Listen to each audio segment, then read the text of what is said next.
हरे कृष्ण। सत्यम परम धीमहि। श्रीमद् भगवत गीता एक मार्गदर्शक। भगवत गीता का प्रत्येक श्लोक हमें जिस तरह से नया संदेश दे रहा है, आज देखते हैं भगवान श्री कृष्ण हमें क्या संदेश देते हैं। गीता के द्वितीय अध्याय का 45वां श्लोक आज लेंगे हम।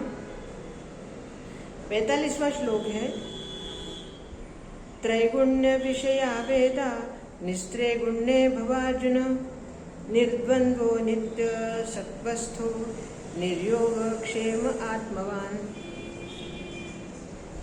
अब तक भगवान श्री कृष्ण जिस तरह से एक एक बात अर्जुन को समझा रहे हैं कि तुम द्वंद्व से बाहर निकलो, सुख दुख लाभ हानि यश अपयश विजय पराजय इन सब से बाहर निकलो और सारे अपने कर्म मुझे सौंप दो। इतना भी अगर तुम नहीं कर सकते हो तो ये करो कि ज्ञान से कर्तव्य कर्म करो, भावना से तुम दूर हटो, भावना को छोड़ो। भावना में रहकर तुम युद्ध नहीं कर सकते, कर्तव्य परायण होकर करो। और कर्तव्य भी कैसा? ज्ञान के द्वारा।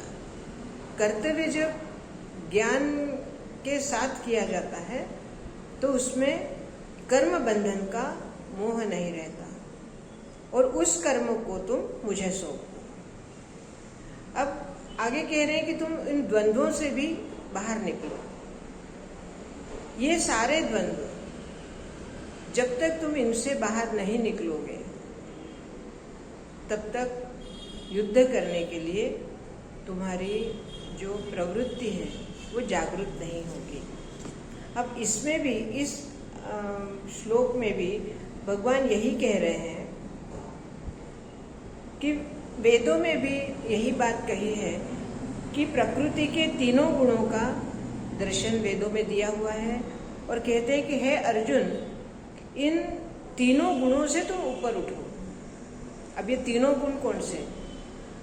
सत्व रज और तम।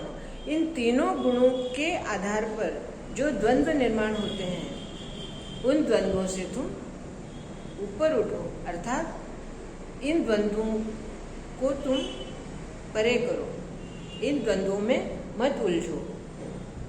समस्त द्वंद्वों और उनका लाभ,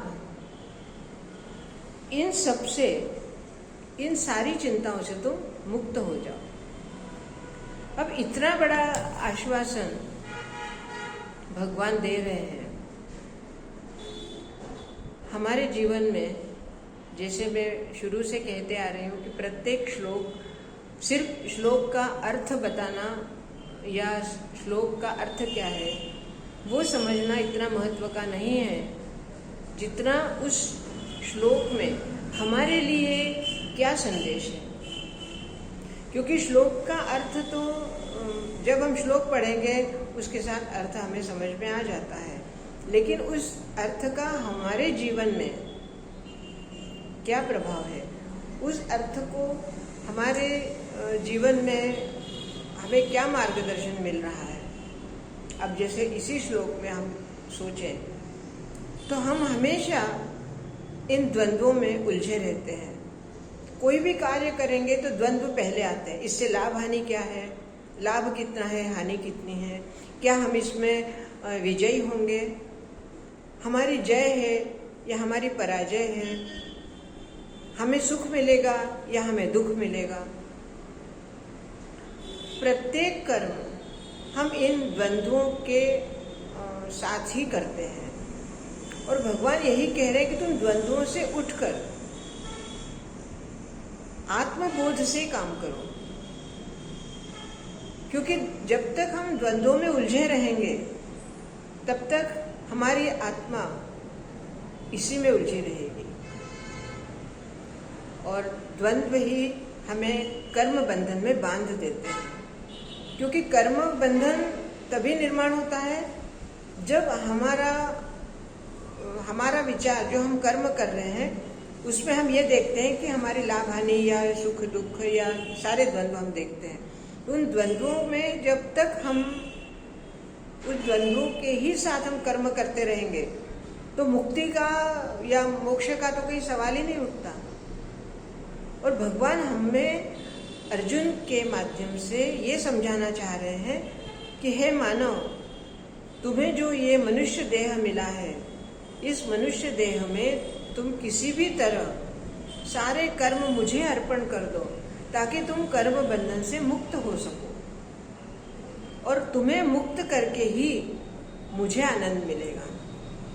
अब ये अर्जुन के माध्यम से हमें बता रहे हैं। अब सर्वसाधारण अगर हम विचार करें तो अर्जुन क्या इतने निम्न बुद्धि के या इतने मंद बुद्धि के तो नहीं थे जो उन्हें इतना बार बार समझाना पड़ रहा है।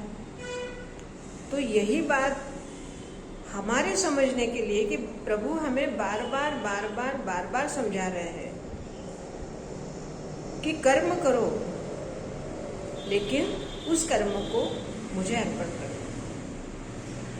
क्योंकि भगवान की यही इच्छा है कि हम सत्कर्म करें, शुभ कर्म करें, लेकिन पाप कर्म ना करें। लेकिन मनुष्य देह है, मनुष्य स्वभाव है, परिस्थितियां हैं, इंसान के हाथ से, व्यक्ति से कई बार जाने अनजाने में कई तरह के पाप हो जाते हैं, और उन पापों को भी भगवान लेने को तैयार हैं। उन्होंने तो यहाँ तक कहा है कि तुम्हारे पाप कर्म भी मुझे दे दो ताकि तुम उन पाप कर्मों के भी बंधन से मुक्त हो जाओ। इतना आश्वासन और इतना स्पष्ट रीति से कहने के बाद भी इस श्लोक में भगवान ने यही कहा है कि इस द्वंद्व से ऊपर उठो, द्वंद्व में मत उलझो। भगवान की जिस करुणामय वाणी से भगवान हमें बता रहे हैं, और उस वाणी को, उस श्लोक को हमने अपने जीवन में अगर धारण नहीं किया तो भगवान की वाणी व्यर्थ नहीं होगी क्या? भगवान ने हमारे लिए इतना सब कुछ कहा है, और हम बहुत भाग्यवान हैं जो हमें गीता जैसा ग्रंथ, गीता जैसी हमें प्रभु की वाणी सुनने को मिली, पढ़ने को मिली और समझने को मिली। इसलिए अर्जुन के माध्यम से जो हमें श्लोक भगवान सुना रहे हैं, या भगवान की वाणी से हमें जो श्लोकों का दर्शन हुआ है, और उन दर्शन से हमारे जीवन को मार्गदर्शन मिल रहा है। एक एक श्लोक एक एक पायदान की तरह है। भगवान तक पहुंचने का एक एक पायदान है ये। एक एक पायदान पर हम चढ़कर भगवान तक पहुंचने का प्रयास कर रहे हैं। जीवन में कई बार ऐसे अवसर आते हैं कि हम समझते हैं कि हमें द्वंद्व में नहीं उलझना है, हमें कर्तव्य बोध से ही कर्म करना है, भावना में नहीं बहना है, लेकिन ऐसा हो नहीं पाता। और ऐसा हो इसलिए नहीं पाता क्योंकि हम पंच महाभूत से बने हुए हैं। हमारे शरीर में सारे विकार भी हैं, सारे गुण भी हैं, लेकिन हम जैसे कहते हैं कि हम जिस गुण को सबसे ज़्यादा हम पोषण करते हैं, जिस गुण को हम सबसे ज़्यादा बार बार उसका विचार करते हैं, और वही तत्व हमारे शरीर में बढ़ते जाते हैं। इसलिए हमें विचार भी सत्व गुण का अगर हम बार बार करते, मानते हैं कि कई बार हो सकता है हमारे विचारों में दूषितता हो, हमारे विचार में शुद्धता ना आ रही हो, परंतु अगर हम प्रयास करें कि अगर कोई अशुद्ध विचार या गलत विचार या कोई ऐसा अवांछित विचार हमारे मन में आता भी है, तो तुरंत उस विचार को हमें दूर कर देना है, भगवत नामस्मरण करना है, अपने आप को भगवान के समीप रखकर और भगवान से प्रार्थना करनी कि हे प्रभु, मेरे मन में जो गलत विचार है उनसे मुझे दूर करो, या उन विचारों को मुझसे दूर करो। और वो सब काम हम तभी कर सकते हैं जब हमारी आंतरिक इच्छा भगवान के लिए हमारे मन में एक ऐसी जागृति हो, हमारे मन में जिज्ञासा निर्माण हो कि हम जो भी कर्म करें वो हमेशा शुभ कर्म हो, सत्कर्म हो, पुण्य कर्म हो। और गलती से कोई होता है पाप कर्म तो उसे भी हमें भगवान को निसंकोच अर्पण कर देना है। शुभ कर्म, सत्कर्म या पुण्य कर्म तो हमें अर्पण करना ही है, परंतु ऐसे कर्म भी भगवान कहते तुम निसंकोच मुझे अपने पाप भी अर्पण कर दो, एक बार करके तो देखो। भगवान की वाणी हमें बार बार यही बता रही है। इसलिए आज के श्लोक का जो संदेश है वो यही है कि हमें द्वंद्व से ऊपर उठकर कार्य करना है, ज्ञान के द्वारा कर्तव्य कर्म करना है, और जो वेदों में बताया गया है 3 तत्व सत्वगुण, रजोगुण और तमोगुण, इन तीनों गुणों के आधार पर या तीनों गुणों से जो हमारे मन में विचार आते हैं, उसके विचारों के अनुसार जो हम कर्म करते हैं, उसके साथ जो द्वंद्व निर्माण होते हैं, उन द्वंद्वों से ऊपर उठकर हमें भगवत नाम लेना है। आज के लिए इतना ही। बहुत बहुत धन्यवाद। हरे कृष्ण।